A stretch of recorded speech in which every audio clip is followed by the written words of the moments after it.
Good morning সবাইকে। এখন এখানে 6:30 বাজে, কিন্তু তাও এখনও সকাল হয়নি, কারণ একটু দেরি করে সকাল হয়। আর এদিকে আমি বাবুর ভাত বসিয়ে দিয়েছি, কারণ আমি ওকে ভাত খাইয়ে স্কুলে পাঠাবো, সাথে টিফিনটাও রেডি করে নিচ্ছি। আর এদিকে ও উঠে গেছে, উঠে একটু খেলা করছিল, সাথে আমি ওর খাবারটা নিয়েও বসে আছি যে ওকে খাইয়ে দেবো। তারপর তারপর এখানে জল এসে গেছে, সপ্তাহে 2 দিন জল দেয়, তো ভাই আজকে জলটা ভরে নিয়েছে। আর এদিকে ও ব্যাগ গোছাচ্ছে নিজে স্কুলে যাবে বলে, কিন্তু বুঝে উঠতে পারছে না কি নেবে কি না নেবে। তাই জন্য একবার সব কিছু ঢুকিয়ে দিচ্ছে, বের করে দিচ্ছে। এবার আমি রেডি হয়ে নিচ্ছি আগে, কারণ ওকে আমাকে স্কুলে নিয়ে যেতে হবে। আর ওকে রেডি করলে ও কোনো রকমে আর 1 সেকেন্ডও বাড়িতে থাকবে না। রেডি হয়ে নিচ্ছি, তারপরে আমি ওকে রেডি করব।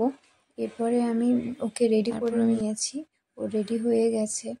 তো এবারে আমি ওকে একটু ভাত খাইয়ে নিয়েছি, আর ও খাওয়া হয়ে গেছে। তারপরে আমি বাসনটা নামিয়ে দিয়ে এবার আমি ওকে নিয়ে বেরোবো। বেরোনোর আগে ওর কাকিমার সাথে দেখা করে নিচ্ছে, কাকাও উঠে পড়েছে, কারণ কাকা অনলাইনে র্যাপিডো বুক করছে আমাদের। আর কাকিমার কাছে বলছে আমি কেক খাবো, তো তাই ওকে একটু কেক খাইয়ে দিচ্ছে। তারপর আমরা বেরিয়ে গেছি, এবারে আমরা লিফটে উঠে পড়েছি।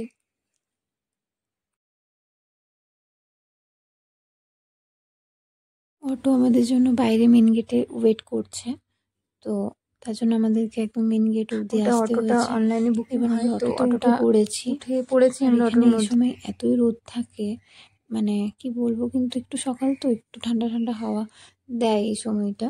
তো দেখতে দেখতে অনেকটাই পৌঁছে গেছি ওর স্কুলে। বুঝে গেছে যে স্কুলের সামনে এসে গেছে, তো কান্না শুরু হয়ে গেছে। স্কুলে ঢুকে পড়েছি, এবারে ও কান্না করবে, কিন্তু কি করব, ওকে তো স্কুলে দিতে হবে। তো যাই হোক, ওইভাবে ওকে স্কুলে দিয়ে তারপরে আমি চলে আসি, আমি ওর জন্য ওয়েট করি। এবারে ও কান্না করবে, ভীষণভাবে খারাপ লাগে ওই সময়টা, বাট কিছু করার নেই, ছাড়তে হবে আমাকে, নাহলে হবে না। আর সবসময় চাই আমার কাছে, মানে আসবে বলে এমনভাবে কান্না করে যে খুব খারাপ লাগে, বাট কিছু করার নেই, ওকে তো স্কুলে যেতেই হবে। ওকে বলি যে আমি তোর জন্য ওয়েট করছি, তুই কাঁদিস না, আমি আছি। তো ওর জন্য আমি ওয়েট করছি, 3টে অবধি আমাকে এখানে বসে থাকতে হবে। অনেকটা ছোটো তো, তার জন্য আমাকে ওয়েট করতে হয় ওর জন্য। তারপর ছুটি হয়ে গেছে, এবার আমি ওকে বাড়ি নিয়ে যাব, তাই জুতোটা পরিয়ে দিচ্ছি।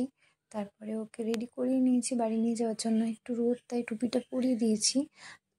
এবার আমাদের অটো চলে এসেছে, তো অটোতে উঠে পড়েছি। দেখতে দেখতে বাড়ির অ্যাপার্টমেন্টে এসে পড়েছি। এবারে আমরা ঢুকবো ভেতরে। তো অবশ্যই আমাদের ভিডিওটা কেমন লাগলো অবশ্যই তোমরা জানিও, ঠিক আছে? প্লিজ লাইক শেয়ার সাবস্ক্রাইব করো আমাদের চ্যানেলটাকে। টাটা।